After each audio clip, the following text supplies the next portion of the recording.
জান তুমি আইফোন কেমনে কিনছো? সব বক্স আছে গিয়ে।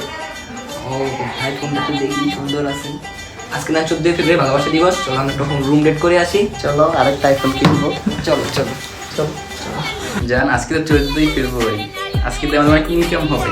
হ্যাঁ, আজকে তো অনেক ইনকাম হবে। আমাদের ভালোবাসাকে ঘিরেই তো আমরা এই হোটেল তৈরি করছিলাম। ওই যে মনে আছে যে একবার হোটেলে গিয়েছিলাম, তখন আমাদেরকে ঢুকতে দেয়নি, ছোট আছিলাম বলে, তখন থেকেই তো আমরা এই হোটেল ব্যবসা শুরু করেছি।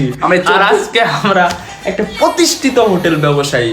জি আজকে ইনকাম হবে আজকে জান। অনেক ইনকাম হবে আমাদের। জি জান। আপনাদের এখানে কি রুম পাওয়া যাবে? আমরা রুম দেওয়ার জন্য যে হোটেল ওপেন করেছি। আমার জান তুমি হাত দিচ্ছ কেন? ওকে তুমি এদিকে আসো, তোমাকে আমি আরে 16 Pro Max বেশি। কিনে দিব। 16 Pro Max কিনে দিব। Hotel ratio. আর আপনারা দোতলা 1 নম্বর রুমে যান, এটা ভাইয়া আছে। আচ্ছা আমি গেলাম। ভাইয়াটা কি অনেক সুন্দর? জি। এই জান তুমি কি বলো দুষ্টু? আরে চলো। এই রুমটা মনে হয় চার ছোট যায়।